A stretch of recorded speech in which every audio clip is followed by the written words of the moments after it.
Amen. Praise the lord. Hallelujah, hallelujah, hallelujah. ప్రభువైన యేసుక్రీస్తు నామములో ప్రియులారా, మీ అందరికీ హృదయపూర్వక వందనాలు తెలియపరుస్తూ ఉన్నాను.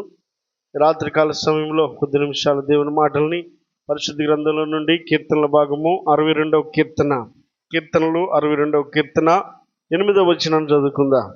62వ కీర్తన 8వ వచనం.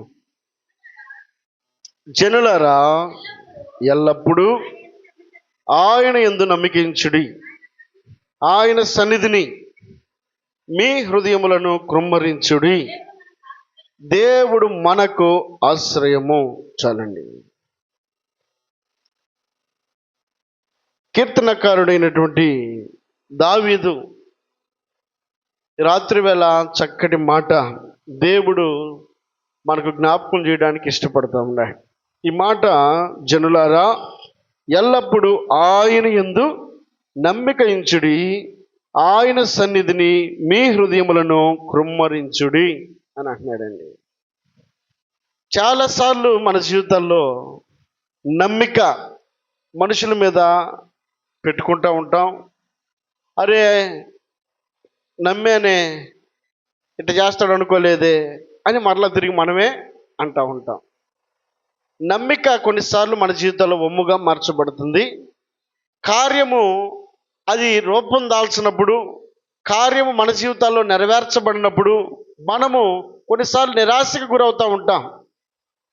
మనుషులు నమ్ముకున్నట్టు కంటే యెహోవాను ఆశ్రయించుట మేలట. కీర్తనకారుడు దేవుణ్ణి ఆశ్రయించి ఉన్నాడు, దేవుని మీద నమ్మిక కలిగి ఉన్నాడు, దేవుని మీద ఆధారపడడానికి ఇష్టపడతా ఉన్నాడు.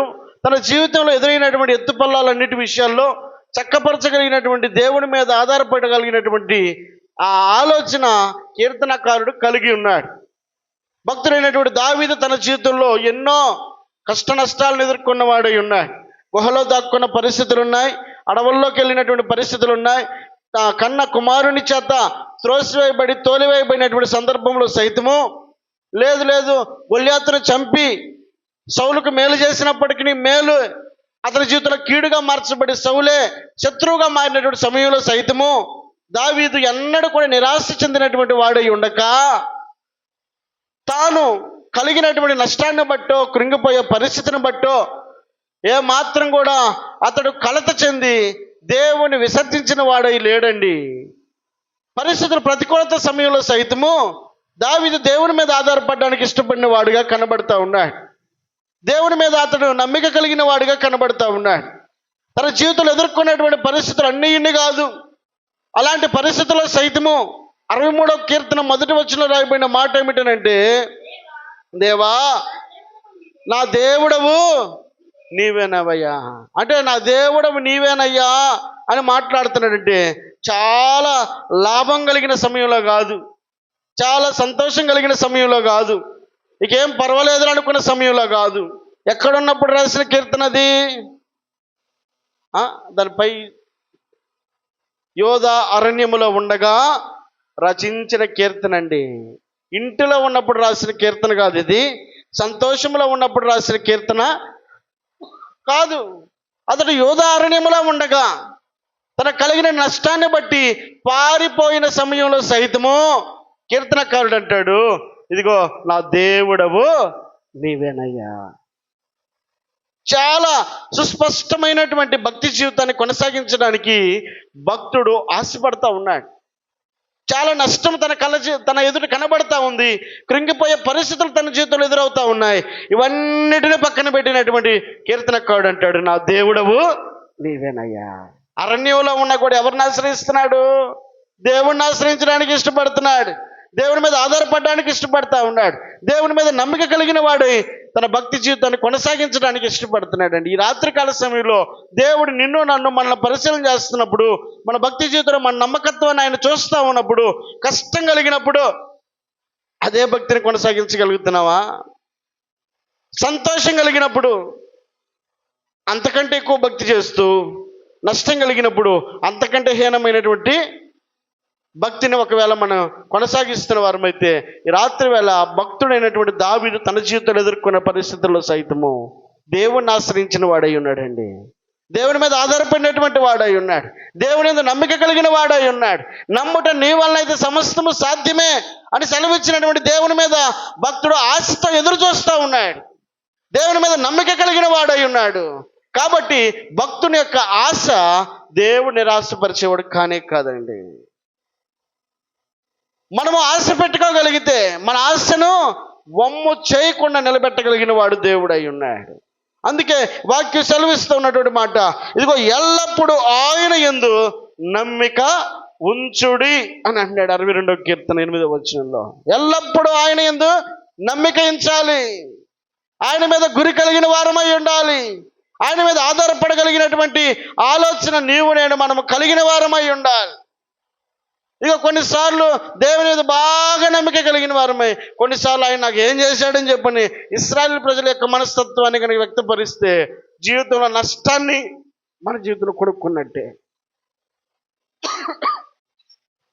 వారి జీవితంలో దేవుడు అనుగ్రహించినట్టు మేళ్ళు వారు అనుభవించినంత కాలం వారు అవన్నీ కూడా సమృద్ధిగా వారి జీవితంలో కనబడుతున్నప్పటికీ దేవుడు ఏం చేశాడు, ఈ చవి చప్పడి ఆహారాన్ని ఇంకెంతకాలం తినాలని చెప్పానని, అదే కనుక ఐగుప్తులో ఉంటే కీరకాయలు, దోసకాయలు, ఉల్లిపాయలు, తెల్లగడ్డలన్నీ కూడా దొరికాయి కదా. ఆయన కొట్టి తిట్టి ఎంతో కొంత పెట్టేవాడే. అంటే రాను రాను రాను రాను ఏ గుర్తొస్తున్నాయి? ఐగుప్తు యొక్క ఆలోచన, ఐగుప్తు యొక్క ఆ క్రియలే సంతోషంగా వారు అనుభవించడానికి ఆ కార్యాలు వారి జీవితాల కళ్ళల్లో మెదులుతా కొనసాగుతున్నారండి. ఈ రాత్రి వేళ దేవుడు జ్ఞాపకం చేస్తున్నాడు, మన జీవితంలో, మన భక్తి జీవితంలో మనం కొనసాగుతూ ఉన్నప్పుడు ఎదుర్కొన్నటువంటి పరిస్థితులన్నింటిలో సైతము నీవు నేను మనం చేయాల్సినటువంటి పని ఆయన యందు నమ్మిక ఉండాలి. ఆయన మీద గురి కలిగిన వారమై ఉండాలి.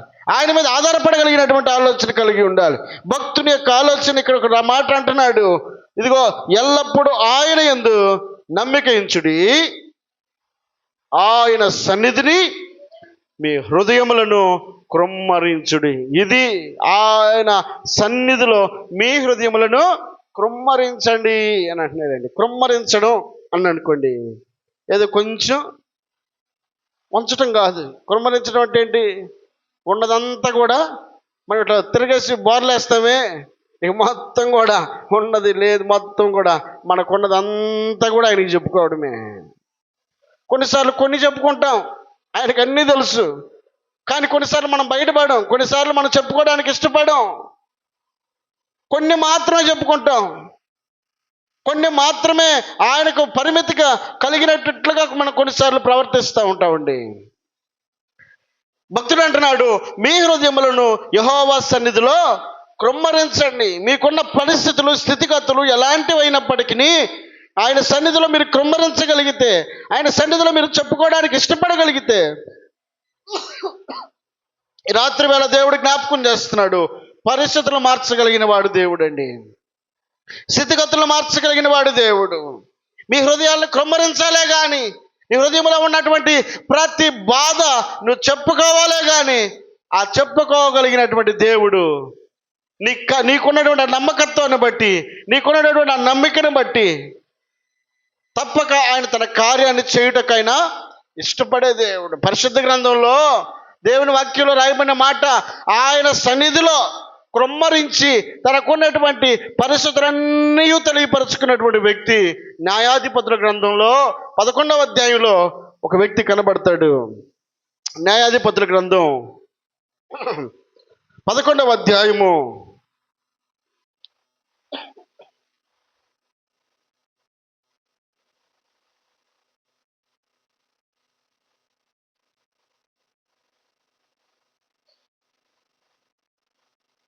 11వ అధ్యాయము 11వ వచనం.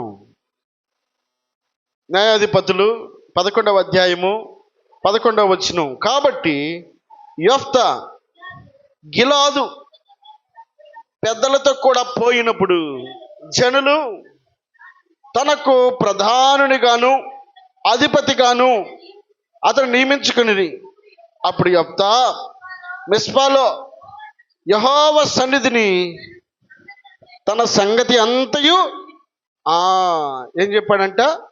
చివరిలో ఇల్లు ఏమంటాడు? అప్పుడు యెఫ్తా మిస్పాలో యెహోవా సన్నిధిని తన సంగతి అంతయు వినిపించెను. తన సంగతి అంతయు. ఈ రాత్రి వేళ దేవుడు జ్ఞాపకం చేస్తున్నటువంటి మాట ఏమిటంటే, మీ హృదయములను యెహోవా సన్నిధిలో కృమ్మరించుడి అని అన్నాడు.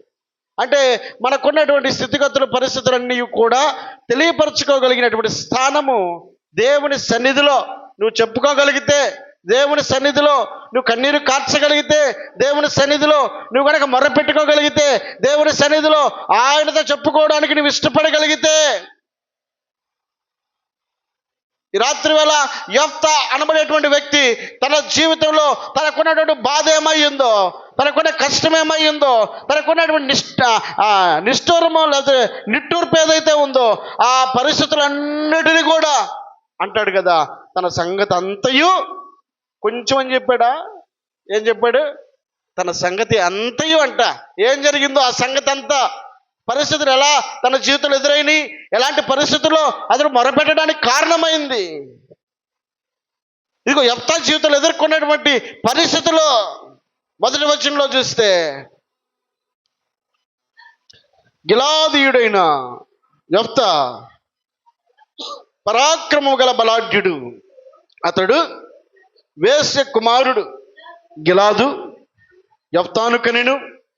గిలాదు భార్య అతనికి కుమారులను కనగా వారు పెద్దవారై యెఫ్తాతో, నీవు అన్య స్త్రీకి పుట్టినవాడు గనుక మన తండ్రి ఇంట నీకు స్వాస్థ్యమో లేదనిరి.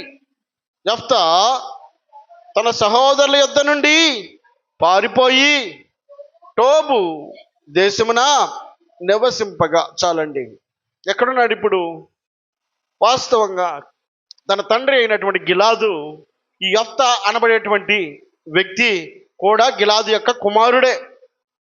తన తల్లి అయినటువంటి ఆమెమో యెఫ్తా రెండవ భార్య అయి ఉంది. అలాగే ఆల్రెడీ మొదటి భార్య అయినటువంటి ఆ బిడ్డలు అంటున్నారు, తన తండ్రి చనిపోయాడని తెలుసుకుని తనకు స్వాస్థ్యంగా ఏమైనా వస్తుందేమోనని చెప్పానని, అంతో కొంత తన అక్కను చేర్చుకుంటారేమోనని ప్రేమగా తన అన్నలు అని పిలువబడినటువంటి వారి దగ్గరికి వెళ్ళి ఏదైనా వారి ద్వారా ప్రేమ ఆదరణ దొరుకుతుందేమో అని అనుకుని, లేదా వారి దగ్గర నుండి తన తండ్రి ద్వారా సంక్రమించినటువంటి ఏదైనా కొంత ఆస్తి తనకు దక్కుతుందేమోనని చెప్పానని వెళితే, ఇప్పుడు వాళ్ళు అంటున్న మాట ఏమిటంటే, నిరాశపరిచిన వారై పలుకుతున్న మాట, ఇదిగో నీవు వేశ్యకు పుట్టిన కుమారుడవు కనుక నీకు మన తండ్రి ద్వారా వచ్చేటువంటి ఆస్తులు నీకు భాగమే లేదు. అసలు నీవు ఎవడోరా అని చెప్పి అన్నట్టుగా త్రోసేశారు. ఏం చేసేది లేక అక్కడ ఉండే పెద్దలు సైతం కూడా న్యాయం చెప్పేవాళ్ళు లేరు. ఎవరు కూడా అరే ఆ మాట ఏంట్రా అని చెప్పేవాళ్ళు లేరు.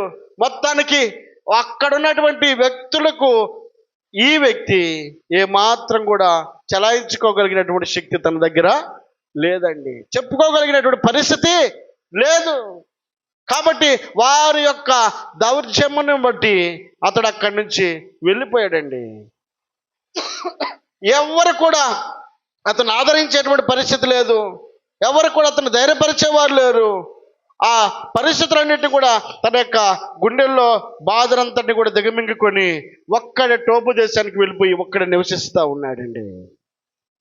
ఇక వాళ్ళతో చెప్పి ప్రయోజనమే లేదు. వాళ్ళు పూర్తిగా వ్యతిరేకంగా నిలవబడి ఉన్నారు. ఏ మాత్రం కూడా వారికి స్వాస్థ్యం ఇస్తారన్నటువంటి ఆలోచన కనబడడం లేదు. ఇప్పుడు ఏం చేయాలి? దిక్కు లేనప్పుడు ఎవరి దిక్కు? దేవుడి దిక్కండి.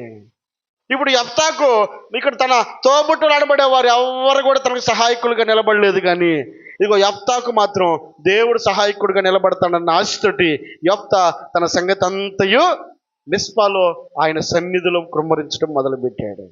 ఆయన సన్నిధిలో చెప్పుకోవడం మొదలుపెట్టాడు. ఆయనకు ప్రార్థించడం మొదలుపెట్టాడు. తన స్థితిగతులన్నింటినీ కూడా ఎరిగిన దేవునికి తన సంగతి అంతయు చెప్పుకోవడం మొదలుపెట్టాడండి. అందుకే మనుషులు నమ్ముకున్నట్టు కంటే యెహోవాను ఆశ్రయించుట మేలంట. దేవుణ్ణి ఆశ్రయించినటువంటి బిడ్డలు ఆయన అన్నాడు కూడా విడిచిపెట్టేవాడు కాదు. ఇదిగో అక్కడ యెఫ్తా మొరపెడుతూ ఉండగా, యెఫ్తా ప్రార్థన చేస్తూ ఉండగా, యెహోవా సన్నిధిలో తన సంగతి అంతయు చెప్పుకుంటూ ఉండగానే దేవుడు కార్యం చేయడం ప్రారంభించాడు. దేవుడు మరలా తిరిగి ఏ పెద్దలైతే చూస్తూ అన్యాయాన్ని సహించి ఉన్నారో వాళ్ళందరూ కూడా ఇప్పుడు వచ్చి యెఫ్తా దగ్గరికి వచ్చి మాట్లాడడం మొదలు పెడుతున్నారండి. కొన్ని దినాలైన తర్వాత, యెహోవా సన్నిధిలో చెప్పుకోవడం మొదలుపెట్టిన తర్వాత, కొన్ని దినాలైన తర్వాత 4వ వచనంలో రాయబడిన మాట, కొంతకాలమైన తరువాత అమ్మోనీయులు ఇశ్రాయేలుతో యుద్ధము చేయగా, అమ్మోనీయులు ఇశ్రాయేలుతో యుద్ధము చేసినందున గిలాదు పెద్దలు టోబు దేశము నుండి యెఫ్తాను రప్పించుటకు పోయి, నీవు వచ్చి మాకు అధిపతివై ఉండుము, అప్పుడు మనము అమ్మోనీయులతో యుద్ధము చేయుదుమని యెఫ్తాతో చెప్పిరి. చాలండి. ఏమన్నారు ఇప్పుడు? ఒకప్పుడు చూస్తా ఉన్నటువంటి పెద్దలు, ఒరే వాడిని ఎందుకు అన్యాయంగా తోసివేస్తున్నారు, వాడికి కూడా భాగం ఉందని చెప్పారని అజమాయించాల్సినటువంటి పెద్దలు అంటారు. ఇప్పుడు ఆ టోబు దేశంలో ఉన్నటువంటి త్రోసివేయబడినటువంటి యెఫ్తా దగ్గరికి అదే పెద్దలు వచ్చి ఇప్పుడు మాట్లాడుతున్నారు. అయ్యా యెఫ్తా, ఇప్పుడు యెఫ్తాతో పని ఏంటో? యెఫ్తా అంట దేవుడిచ్చిన బలాన్ని బట్టి అతడు పరాక్రమము గల బలాఢ్యుడంట. మొదటి వచనంలో రాయబడింది, అతడు పరాక్రమము గల బలాఢ్యుడై ఉన్నాడు. దేవుని యొక్క శక్తిని పొందుకున్నటువంటి యెఫ్తా దగ్గరికి ఇదిగో యెఫ్తా తన సంగతి అంతయు దేవునికి చెప్పుకుంటూ ఉండగా ఒకరోజు దేవుడు కార్యం చేయడం ప్రారంభించాడు. అక్కడున్న పెద్దలు సైతము వాళ్ళందరూ కూడా యెఫ్తా దగ్గరికి వచ్చి మాట్లాడడం మొదలు పెట్టారు. అయ్యా యెఫ్తా, ఇప్పుడు అమ్మోనీయులందరినీ కూడా, శత్రులందరినీ కూడా ఇశ్రాయేలు మీదకి తరమడానికి దేవుడు కారకుడయ్యాడు. కొన్నిసార్లు దేవుడు ఉన్నది లేనట్లుగా చేస్తాడు, లేనిది కూడా ఉన్నట్లుగా చేస్తాడు. కారణం ఏంటి? ఇప్పుడు యెఫ్తా ఇక్కడికి రావాలి అంటే శత్రుల చేతికి ఇశ్రాయేలు అప్పగించబడాలి. అప్పగించబడినప్పుడు ఇప్పుడు మమ్మల్ని విడిపించగలిగింది యెఫ్తా మాత్రమే. కొన్నిసార్లు మన బలాన్ని, కొన్నిసార్లు దేవుడు కొన్నిసార్లు మన బలహీనతల్ని కొన్నిసార్లు మనం బలంగా దేవుడు మారుస్తాడండి. కొన్నిసార్లు తీసేసినటువంటి రాయట మూలకేమవుతున్నది? తలరాయిగా మార్చబడుతుంది. అది అవసరమయ్యేటట్టు చేస్తాడు. కొన్నిసార్లు ఎవరో ఒకరు వీడితో నాకేం పని అని చెప్పని మనకు ఒకవేళ తోసే ఇచ్చేమో, కానీ కొన్నిసార్లు ఆ వ్యక్తి ద్వారా అవసరమయ్యేటట్టుగా దేవుడు చేస్తాడండి.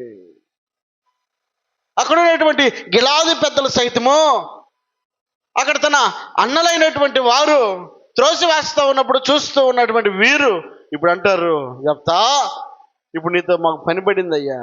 ఏంటా పని? అక్కడ ఉన్న అమ్మోనీలందరూ కూడా వచ్చి మా మీద యుద్ధం చేస్తున్నారు, కానీ మేము గెలవలేకపోతున్నాం, మా వల్ల అయ్యే పని కాదు.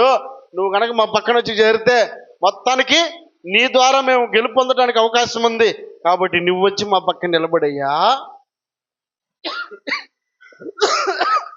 ఇప్పుడు యెఫ్తా అంటాడు 7వ వచనంలో, అందుకు యెఫ్తా, మీరు నా యందు పగబట్టి నా తండ్రి ఇంట నుండి నన్ను తోలివేసితే ఇప్పుడు మీకు కలిగిన శ్రమలో మీరు నా యొద్దకు రానేలా అని గిలాదు పెద్దలతో చెప్పిను.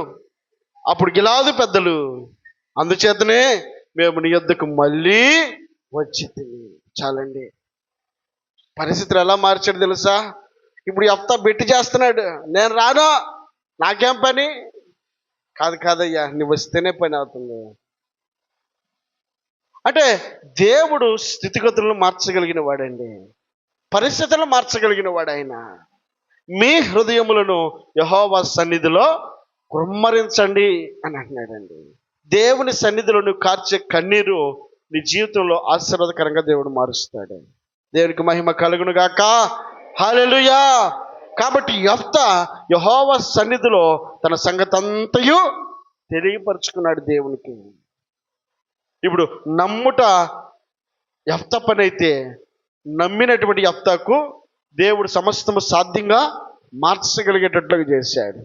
కాబట్టి ఈ రాత్రి వేళ జ్ఞాపకం చేస్తున్నటువంటి చక్కటి మాట, యెఫ్తా తన సంగతి అంతయు యెహోవా సన్నిధిలో దేవునితో చెప్పుకున్నాడంట. మీ హృదయములను యెహోవా సన్నిధిలో కుమ్మరించండి అని అంటున్నాడు. దేవుని సన్నిధిలో మనం కార్చేటువంటి కన్నీరు తప్పక ఒకరోజు ఫలితాన్ని ఇస్తుంది, ఒకరోజు ఆశీర్వాదకరంగా దేవుడు మారుస్తాడండి. నీ రాత్రి వేళ నీ ఆలోచన ఏమై ఉన్నప్పటికీ, నీవు అనేకులకు చెప్పుకున్నటువంటి మాటలు ఏవై ఉన్నప్పటికీ, నువ్వు గనక దేవుని సన్నిధిలో దేవునితో చెప్పుకోవడానికి ఇష్టపడగలిగితే, ఆయనకు మొరపెట్టాలన్న ఆలోచన నువ్వు కలిగి ఉండగలిగితే, నీ సంగతి అంతయు నువ్వు ఆయనకి వినిపించడానికి నువ్వు కనుక ఇష్టపడగలిగితే, ఆయన తన సన్నిధిలో నుండి తప్పక తిరిగి నిన్ను మరలా తిరిగి తన మహిమార్థము నిలబెట్టుకునేటువంటి వాడై ఉన్నాడు. దేవునికి మహిమ కలుగునుగాక. హల్లెలూయా, హల్లెలూయా. పరిశుద్ధ గ్రంథంలో మరొక మాటను జ్ఞాపకం చేసుకుందాం. మొదటి సమూయేలు గ్రంథం 1వ అధ్యాయము 10-11 వచనాలు.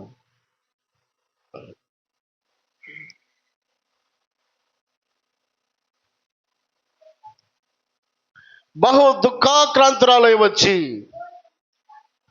యెహోవా సన్నిధిని ప్రార్థన చేయుచు బహుగా ఏడ్చుచు, సైన్యములకు అధిపతియగు యెహోవా, నీ సేవకురాలైన నాకు కలిగి ఉన్న శ్రమను చూచి నీ సేవకురాలైన నన్ను మరొక జ్ఞాపకము చేసుకుని, నీ సేవకురాలైన నాకు మగపిల్లను దయచేసిన ఎడల వాన తల మీదకి క్షౌరపు కత్తి ఎన్నటికి రానియక వాడు బ్రతుకు దినములన్నిటను నేను వానిని యెహోవానగు నీకు అప్పగింతునని మొక్కుబడి చేసుకునిను. ఆమె యెహోవా సన్నిధిని ప్రార్థన చేయుచుండగా ఏలి ఆమె నోరు కనిపెట్టుచుండెను. చాలండి. ఎవరేమే? హన్నా. ఎక్కడ ప్రార్థన చేస్తుంది? యెహోవా సన్నిధిలో ప్రార్థన చేస్తుందండి. ఎలాంటి ప్రార్థన? ఆమె బహు దుఃఖాక్రాంతురాలై వచ్చి ప్రార్థన చేస్తుందంట. దేవుని వాక్యం సెలవిస్తున్నటువంటి మాట ఏమిటంటే, మీ హృదయములను యెహోవా సన్నిధిలో కృమ్మరించండి.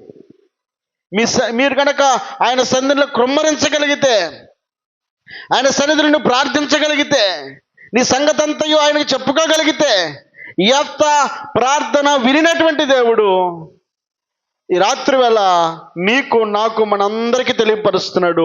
హన్నా జీవితంలో కూడా ఎదురైనటువంటి పరిస్థితి అట. కొన్ని సంవత్సరాలు షిలోహు మందిరానికి వెళ్తుందండి. ఆ హేళన చేసేటువంటి మనుషుల మధ్యలో అవమానకరంగా నిలవబడినటువంటి తన యొక్క జీవిత పరిస్థితి, ఏమి చేయాలో దిక్కుదోచని పరిస్థితుల్లో ఏటేటా షిలోహు మందిరానికి వెళ్తుందంట. 1 సంవత్సరం కాదంట, ఇగో కొన్ని సంవత్సరాలు మాత్రం పరిమితంగా అక్కడ రాయబడలేదు, కానీ ఏటేటా మరి పాపం ఎన్ని సంవత్సరాల నుంచి వెళ్తుందో తెలియదు, కానీ ప్రతి సంవత్సరం వెళ్తుందంట షిలోహు మందిరానికి. ఇప్పుడు మనకు కుదిరినట్టుగా చక్కగా మందిరాలు లేకపోతే ప్రతి వారము సేవకులను నియమించి ఈ విధంగా కూడికలు జరిగే పరిస్థితి కాదు ఆ రోజుల్లో. సంవత్సరానికి ఒకసారి దేవుని మందిరానికి, యెరూషలేము దగ్గరికి వెళ్ళేటువంటి ఆ షిలోహు మందిరాన్ని దగ్గరికి వెళ్ళడానికి అవకాశము వారికి ఎదురైనప్పుడు తప్పక ఆమె సద్వినియోగపరుచుకుంటూ దేవునికి మొరపెట్టుకునేటువంటి పరిస్థితి అండి. ఎక్కడ కూడా తన జీవితంలో సంతోషం కనబడినటువంటి పరిస్థితుల్లో సైతము దేవుణ్ణి ఆశ్రయించినటువంటి హన్నాను మనం అక్కడ చూస్తా ఉన్నాం. ఎన్నడూ విడిచిపెట్టలేదు దేవుణ్ణి. ఎన్నో అవమానకరమైనటువంటి మాటలు తన జీవితంలో ఎదురవుతున్నాయి. ఆ మాటలన్నీ కూడా వింటుంది, మనసులో బాధపడుతుంది. మూడవది, దేవుని సన్నిధికి మాత్రం రాకుండా వెనకడుగు వేయలేదు. దేవునికి సమస్తము సాధ్యమన్న సంగతి తెలుసుకుని దేవుడు చేయగలడు అన్నటువంటి ఆలోచన కలిగి ఆమె షిలోహు మందిరంలో ఇదిగో ఎవరితో చెప్పుకోకుండా దేవుని సన్నిధిలో ఆయనతో మొరపెట్టుకుంటా ఉందంట. ఒక్కతే ఆయనతోటే ఒప్పందం చేసుకుంటుంది, ఆయనతోటే ప్రార్థన చేసుకుంటా ఉంది. తన స్థితిగతులను మార్చగలిగిన వాడు ఆయనని తెలుసుకుందండి.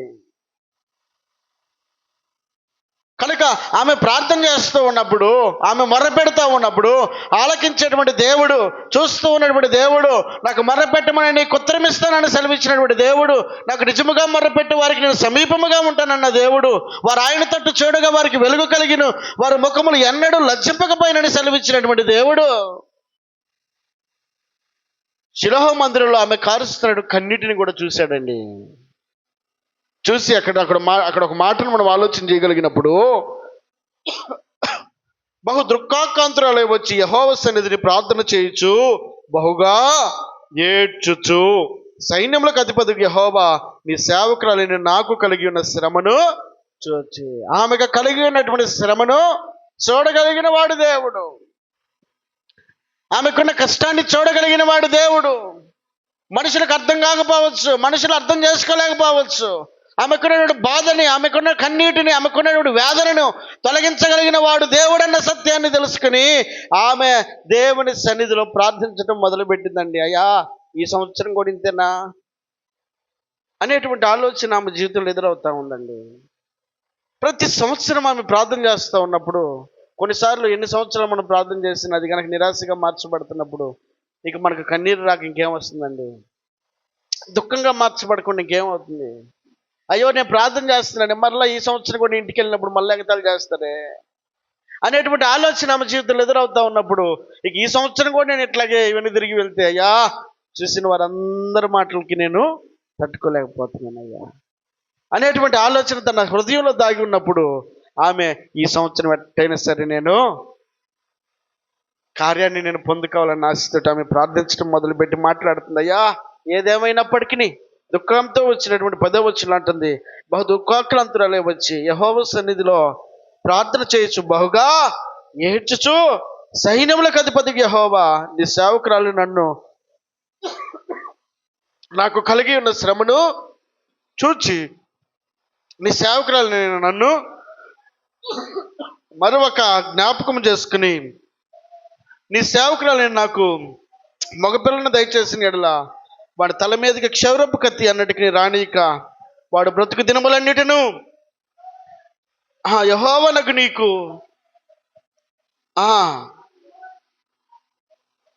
ప్రార్థన చేయించుండగా ఏలి ఆమె నోరు కనిపెట్టుచుండెను. కాబట్టి ఆమె జీవితంలో చేసుకున్న తీర్మానం ఏదైతే ఉందో దేవుడు స్థిరపరిచేవాడండి. దేవుడు కార్యాలను సుసాధ్యపరిచేవాడు. దేవుడు మన జీవితాలను ఆశీర్వాదకరంగా మార్చగలిగినటువంటి దేవుడు. మన కన్నిటిని ఆ నాట్యముగా మార్చగలిగినటువంటి దేవుడు. ఏ పరిస్థితుల్లోనైనా సైతము మనం ఆయన వైపు చూడగలిగితే ఇదిగో ఆయన మనం సిగ్గుపరిచేవాడు కాదండి. కాబట్టి అక్కడ భక్తుని మాట అక్కడ మనం ఆలోచన చేయగలిగినప్పుడు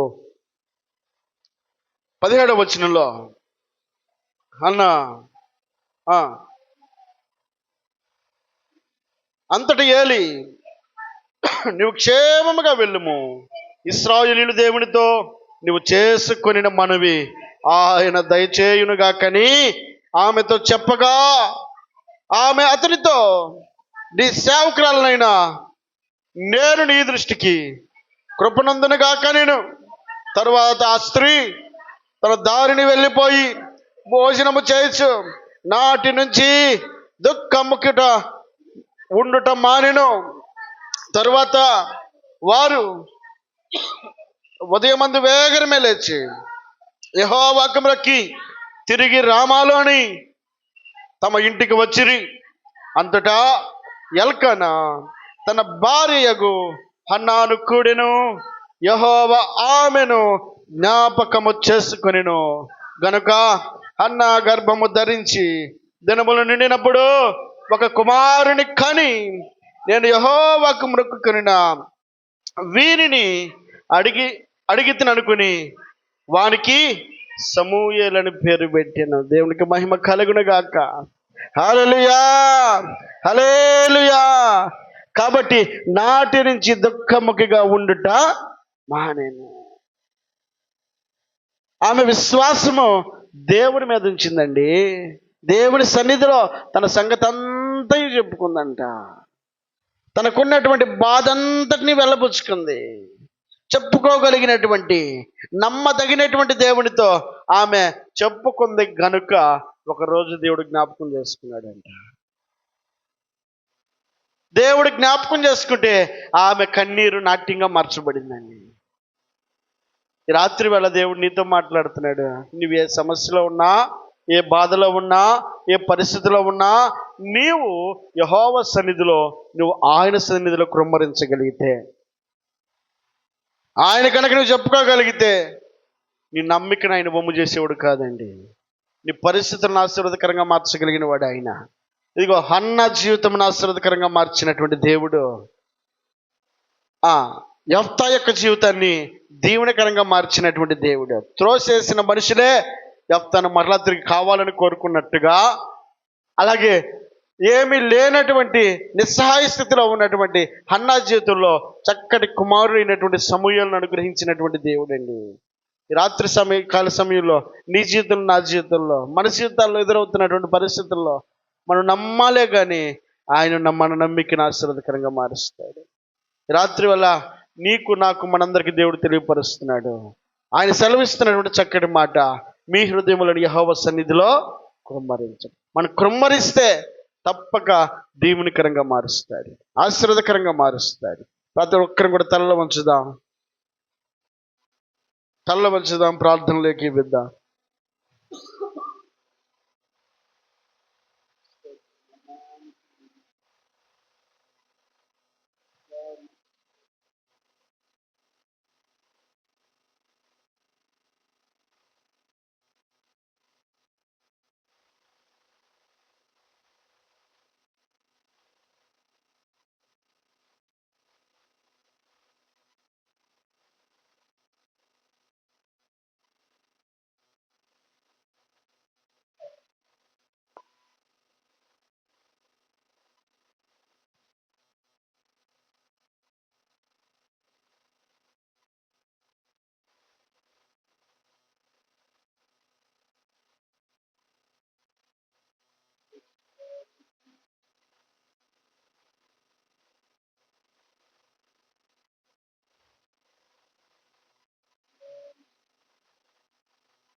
ఇదిగో దేవా నా జీవితం, ఆపాదమస్తకం నీకంకితం.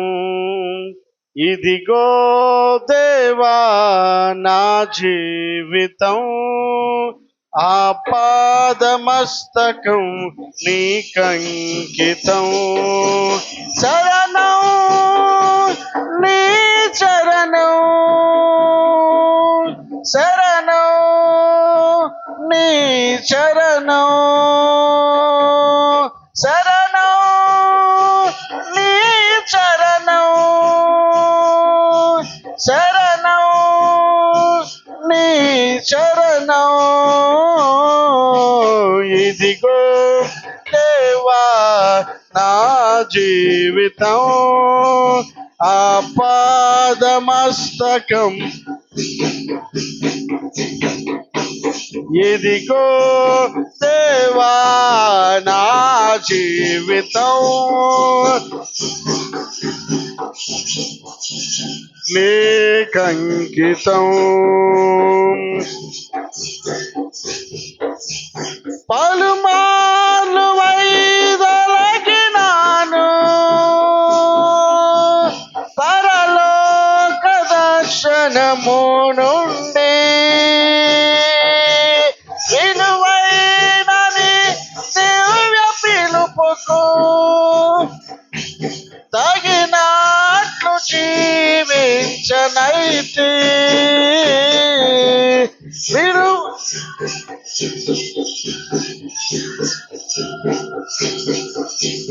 పరలోక దర్శనము నుండి విలువైన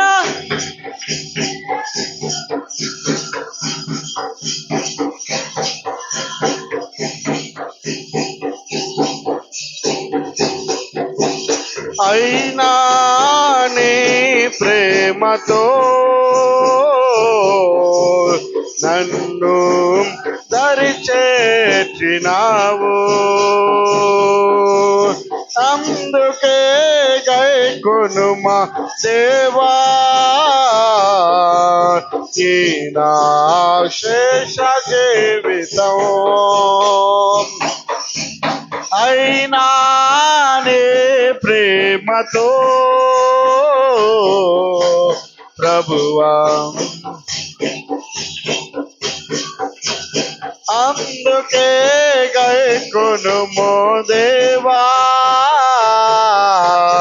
ఈ నా శేష జీవితం ఇదిగో దేవా నా జీవితం ఆపాదమస్తకం నీకంకితం ఇదిగో దేవా నా జీవితం ఆపాదం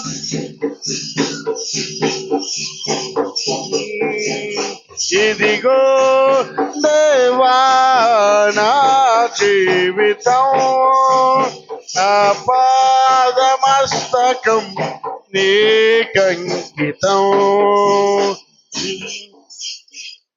స్తోత్రం నాయనా, పరిశుద్ధుడా నీకు వందనాలు. రాత్రికాల సమయంలో దేవుడు, నీవు, నేను, మనము ఆయన సన్నిధిలో మనం మోకరించి ఆయన సన్నిధిలో మనం కృమ్మరించగలిగితే తప్పక ఆలకించగలిగినటువంటి దేవుడు. అన్న ప్రార్థన ఆలకించిన దేవుడు, యెఫ్తా ప్రార్థన ఆలకించిన దేవుడు ఈ రాత్రి నీ ప్రార్థన ఆలకించడానికి ఆయన ఇష్టపడుతూ ఉన్నాడు. ప్రేరేపించబడిన వారు ఒకరు ప్రార్థన చేయాలని ప్రభు పేరు తెలియపరుస్తూ ఉన్నా.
మహాపరిశుద్ధుడైన తండ్రి, గొప్ప దేవ, సర్వశక్తిమంతుడా, సర్వాధికారి, నీకు వందనాలు, స్తోత్రాలు చెల్లిస్తూ ఉన్నాం. ఈ రాత్రికాల సమయంలో దేవ మమ్మల్ని అందరినీ కూడా సంఘంగా సమకూర్చినందుకై నీకు వందనాలు.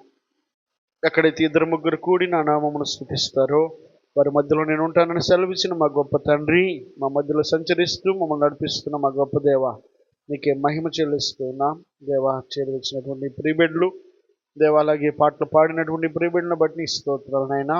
బిడ్డలను బలపరచండి, ఆశీర్వదించండి నాయన. వాయిద్యం వాయించిన బిడ్డలను మీరు బలపరిచి ఆశీర్వదించండి తండ్రి. నీకే మహిమ చెల్లిస్తూ ఉన్నాం దేవ. ఇప్పటి వరకు విత్తబడినటువంటి వాక్యమునైనా మా పాదాలకు దీపమై ఉండగా మామూలు సరిచేయగలిగినటువంటి, సరిదిద్దగలిగినటువంటి, ప్రోత్సహించి బలపరచగలిగినటువంటి వాక్కులను బట్టి నీకు మహిమ చెల్లిస్తూ ఉన్నాం ప్రభా. దేవ, భక్తుడైన దావీదు పలుకుతున్నాడు కదా నాయన, మీ హృదయంలో యెహోవా సన్నిధిలో కృమ్మరించండి, ఆయన ఆశ్రయించండి అని ప్రభా. ఈ రాత్రి వేళ మా జ్ఞాపకం చేసి నీ మాటను బట్టి నీకు వందనాలు నాయన.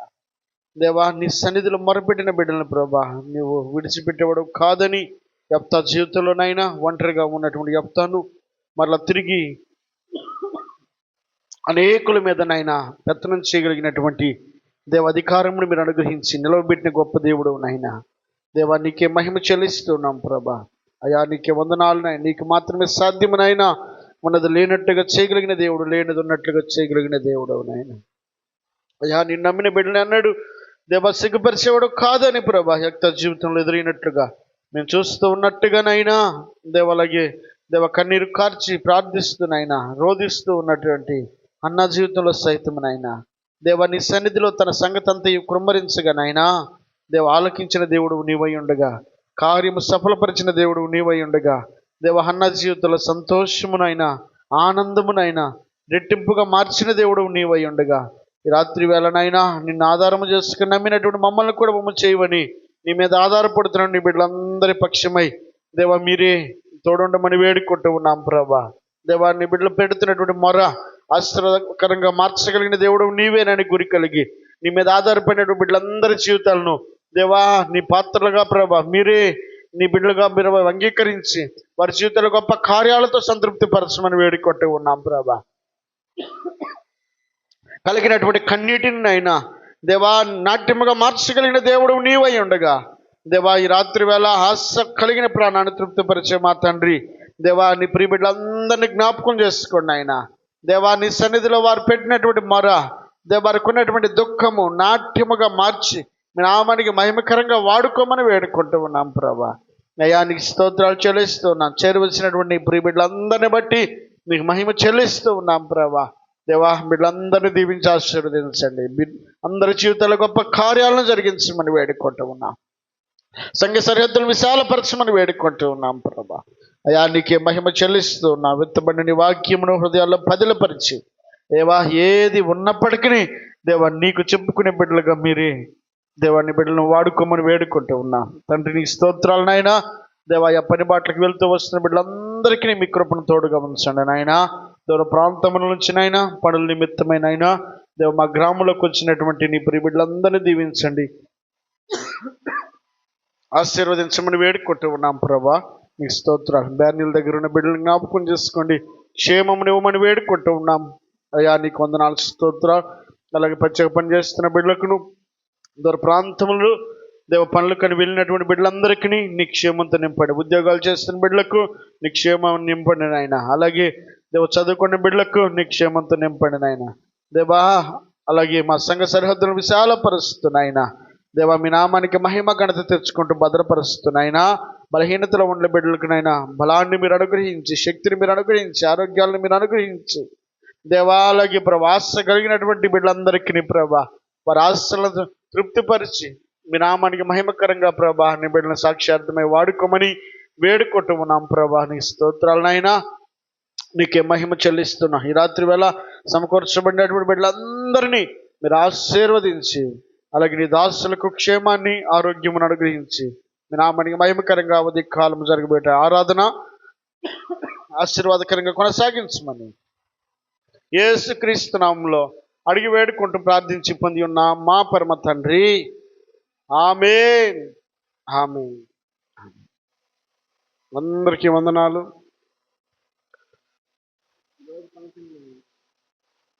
4 కప్పులు తిన్నా ఐస్ క్రీమ్. ఆ ఎఫెక్ట్ ఇప్పుడు చూపిస్తుంది.